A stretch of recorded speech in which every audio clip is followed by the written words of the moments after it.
नमस्कार दोस्तों। देखिए, बात करेंगे एक recently listed IPO company Senco gold के बारे में। यहाँ पे आज आपको इसका प्राइस जो है लगभग 488 पे क्लोज होते हुए देखने को मिल रहा है। और एक बहुत इंपॉर्टेंट यहाँ पे रिपोर्ट आई है, इसको हम लोग समझने की कोशिश करेंगे कि कंपनी के बारे में क्या आउटलुक है। तो देखिए, अगर बात करें इसका आईपीओ प्राइस बैंड का, तो 301 से 317 के आसपास यहाँ पे प्राइस था और लिस्टिंग 430 के आसपास हुई थी।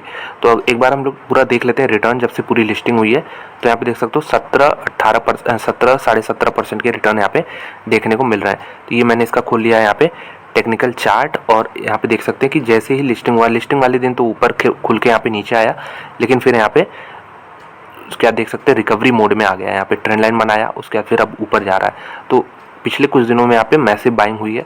ये कंपनी फंडामेंटल्स अभी मैं आपको दिखाऊंगा तो आपको अच्छा लगेगा। यहाँ पे मतलब ठीक है यहाँ पे, और इसलिए यहाँ पे जो वैल्यूएशन है, आजकल जो सारे ही आईपीओ आ रहे हैं अगर आप देखें तो उनका वैल्यूएशन जो है काफ़ी ऊपर के लेवल साइड में है।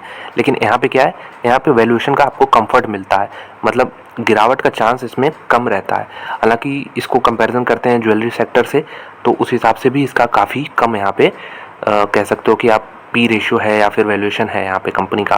तो ये तो रहा चार्ट पे कुछ इंटरेस्टिंग है नहीं। सपोर्ट बनाना चाहे तो आप यहाँ पे बना सकते हैं, क्योंकि ये पिछली बार एक रेजिस्टेंस की तरह काम कर रहा था। यहाँ रेजिस्टेंस, यहाँ रेजिस्टेंस, यहाँ।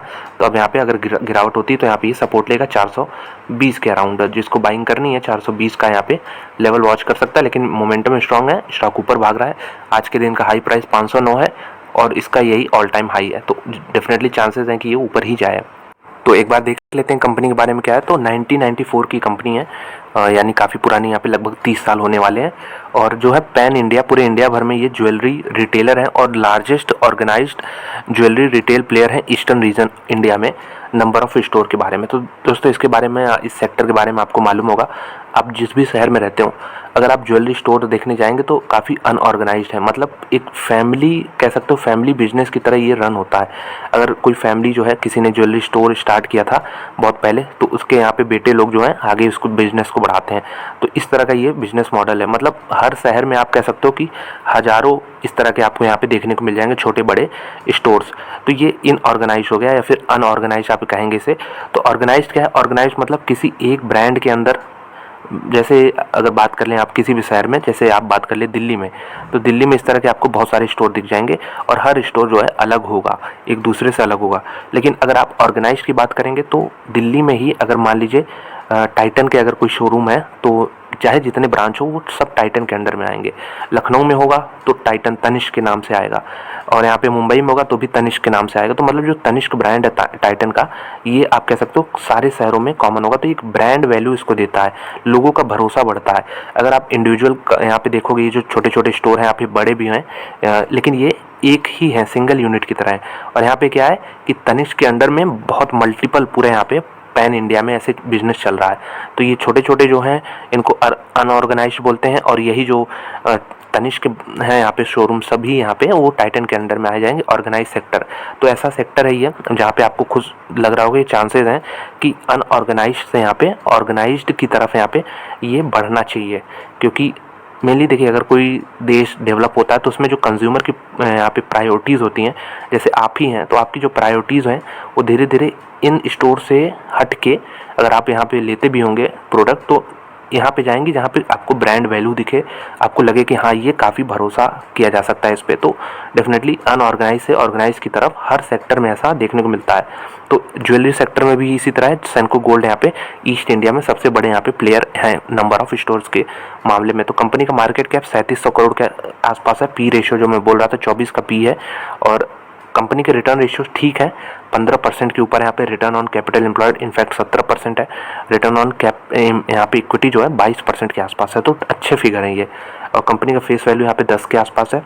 और अगर आप देखो टोटल एसेट्स, तो एसेट्स टू यहाँ पे मार्केट कैप देखो तो 1.5 टाइम्स है, लगभग इसके आसपास है।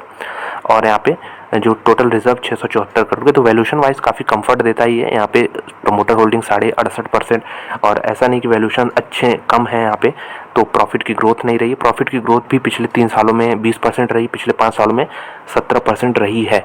तो ये चीज़ यहाँ पे आप सेंको गोल्ड के बारे में देख सकते हैं। एक बार नंबर देखें, यहाँ कंपैरिजन किससे कर रहा है, टाइटन कंपनी का यहाँ पे कंपैरिजन तो कुछ हो ही नहीं सकता। 91 के पी पे ट्रेड कर रहा है। कल्याण जो रनअप हुआ है उसके बाद इसका भी पी जो है 45 के आसपास आ चुका है। राजेश एक्सपोर्ट, एक सीधे कंपैरिजन नहीं होगा ये। इसके अलावा अगर वैभव ग्लोबल से करें तो 61 का पी है, सेंको का यहाँ पे 23 है, थंगमालाई यहाँ पे जो है 28 के आसपास है। तो ये देख सकते हैं आप, गोल्डियाम भी 17 के आसपास है। तो जो अच्छी कंपनियां हैं, वो मतलब जो बड़ी कंपनियां हैं, उनमें आपको हायर वैल्यूएशन देखने को मिला है। टाइटन तो बेस्ट एग्जांपल है। जो छोटी कंपनियां हैं, इनको थोड़ा मेहनत करना पड़ेगा, ब्रांड वैल्यू बनानी पड़ेगी और आगे यहाँ पे बढ़ना पड़ेगा, लेकिन चांस पूरा है, ये चांस होने का भी है। अगर कोई अच्छे से करता है तो डेफिनेटली वो कर सकता है। और यहाँ पे अगर आप यहाँ पे कंपनी का देखें प्रॉफिट एंड लॉस, तो इनका सेल्स देखिए 2018 से यहाँ पे डेटा है, सेल्स कैसे बढ़ रहा है, 2200 करोड़ से 2400, फिर 2600, 3500 और पिछले साल 4000 पहुंच गया था। प्रॉफिट भी उसी तरह बढ़ रहा है, 72 करोड़ से डबल हो गया है यहाँ पे पिछले 4 सालों में, 158 करोड़ का फिगर यहाँ पे देखने को मिल रहा है। तो ओवरऑल यहाँ पे जो लिमिट है ये काफ़ी ज़्यादा है ग्रोथ की। इंडिया जैसे मार्केट में जहाँ पे गोल्ड के भाव बढ़ते रहते हैं और जो कंज्यूमर का यहाँ पे गोल्ड के प्रति क्रेज़ है वो कम नहीं होता, तो इसलिए इंडिया को थोड़ा सा नुकसान भी होता है जब इम्पोर्ट करना पड़ता। तो इस हिसाब से ये कंपनियां जो है फ़ायदा उठा सकती हैं। तो रिपोर्ट की बात कर रहा था मैं शुरू में, रिपोर्ट भी देख लेते हैं एक बार। तो यहाँ पे देख सकते हैं एमके की तरफ से एक रिपोर्ट आई है जिसमें जो टारगेट प्राइस निकल के आ रहा है वो 630 का निकल के आ रहा है, और 20 सितंबर की रिपोर्ट है, यानी कल की है। ये कह रहे हैं कि सेंको जो है यहाँ पे one of the top two as regard revenue share in the, देखिए ईस्टर्न मार्केट की अगर बात करें तो $800 बिलियन यहाँ पे लिखा है, $800 बिलियन माफ कीजिएगा, नहीं रुपया लिखा है। तो 80,000 करोड़ का मार्केट है ईस्टर्न मार्केट, 80,000 करोड़, जो कि लगातार बढ़ेगा ही। तो ऑलरेडी बड़ा है और भी बड़ा होगा। तो स्ट्रॉन्ग ब्रांड एसेसिबिलिटी है इनका पीयर के मुकाबले, और प्रोडक्ट की बात करें, प्राइस की बात करें, पेनिट्रेशन की बात करें, लोगों तक पहुंच की बात करें, तो सेंको के पास यहाँ पे एडवांटेज है। और ग्रोथ हेडरूम जो है आगे चल के, जो मैं कह रहा था ग्रोथ के लिए जो जगह है वो बहुत ज़्यादा है। ऐसा नहीं कि इतना बड़ा मार्केट है तो उसमें सैचुरेट हो गए, नहीं, बहुत बड़ा यहाँ पे अभी भी रूम है। मार्केट शेयर स्टिल जो है मिड सिंगल डिजिट में है ईस्ट इंडिया में, और फोकस क्या है, फोकस्ड एफर्ट्स जो है capitalise on non east prospect. तो ईस्ट में बताया मैंने, ईस्ट इंडिया में इनका वन ऑफ द लार्जेस्ट है। तो जो नॉन ईस्ट है यहाँ पे मार्केट है, यहाँ भी ये फोकस करेंगे तो और भी यहाँ पे आपको बड़ा होते हुए देखने को मिलेगा इनका, जब यहाँ पे सब कुछ जो साइज़ है बड़ा होते हुए दिखेगा। तो कैपिटल अपबीट फ्रेंचाइजी इंटरेस्ट, तो यहाँ पे पॉजिटिव पॉइंट दिए हैं। ईपीएस कैगर जो है 20% से ज़्यादा का होना चाहिए 3 सालों के लिए, 2023 से 26 तक के लिए। ग्रोथ जो है ये किसके द्वारा बैक किया जाएगा, equal input from new stores and SSG. Senco जो है फॉलो करता है hygiene practices, hedging of gold, तो ये तो ठीक है। और यहाँ पे अगर बात करें तो unit metrics are better than या फिर इन लाइन, जो टाइटन जैसी कंपनी है इसके अगर मैट्रिक्स देखेंगे गोल्ड के तो उसके इन लाइन में है। मतलब इतना सब कुछ कंपनी जो है सेंको अच्छे से यहाँ पे अपने काम करती है प्रोडक्ट्स को लेके, और should further improve with rise in franchisee mix despite similar growth prospect. Senco का एक ईयर का फॉरवर्ड पी जो है 19 का है, जो कि मेजर डिस्काउंट पे है, और ऑफरिंग अ स्कोर फॉर री रेटिंग, तो बेसिकली री रेट हो सकता है, इसको प्रीमियम मिल सकता है। और इन्होंने इनिशिएट किया है 630 के टारगेट के साथ, और 20 यहाँ पे देख सकते हैं FY जो 25 है इसका EPS जो है इसके आसपास के 20 गुना के आसपास से ये प्राइस इन्होंने निकाला है। तो एक बार इनका एस्टिमेट देख लेते हैं। अभी हमने देखा कि रेवेन्यू कितना है, 353 करोड़ है 2022 में। ये 2026 में कह रहे हैं ये बढ़ के इनका 7,124 माफ कीजिएगा 712 करोड़ के आसपास यहाँ पे फिगर देखने को मिलेगा। यहाँ पे दोस्तों ये फिगर लाख में नहीं मिलियन में, तो इसमें एक जीरो आप ऐड कर सकते हैं। अभी 3500 करोड़ के आसपास के रेवेन्यू है, जो कि डबल हो जाएंगे, 7,000 करोड़ के ऊपर चले जाएंगे। अगर हम प्रॉफिट देखें तो प्रॉफिट 130 करोड़ का है, जो कि बढ़ते बढ़ते 2026 तक हो जाएगा 272 करोड़ का। तो यहाँ भी डबल होते हुए देखने को मिल रहा है आपको। सारी चीज़ें लगभग यहाँ पे 3 साल है, 24, 25, 26, 3 साल में डबल होते हुए देखने को मिल रही हैं। तो प्राइस टू बुक वैल्यू भी कंपनी का घटेगा, प्राइस टू अर्निंग रेशियो भी अगर शेयर प्राइस ज़्यादा नहीं बढ़ता है तो फिर नीचे ही रहेगा। तो एक अच्छा अपॉर्चुनिटी है ये सेंको गोल्ड में। अभी तो भागा है 2-3 दिन में, तो जैसा मैंने बताया 420 के आसपास एक सपोर्ट है। अगर यहाँ आता है तो एक इंटरेस्टिंग लेवल होगा बाइंग करने के लिए। और यहाँ पे स्ट्रॉन्ग होल्ड जो ईस्ट है, यहाँ पे भी अगर देखिए एक कंपनी के लिए बोला जाता है ईस्ट इंडिया में काफ़ी अच्छा प्रेजेंस है इसका, काफ़ी इसके लिए बड़ा मार्केट है, लेकिन उसमें भी इनका मार्केट शेयर जो है मिड यहाँ पे इन्होंने बताया सिंगल डिजिट में। तो आप खुद सोचिए कितना स्कोप है उसी मार्केट में ग्रो करने का।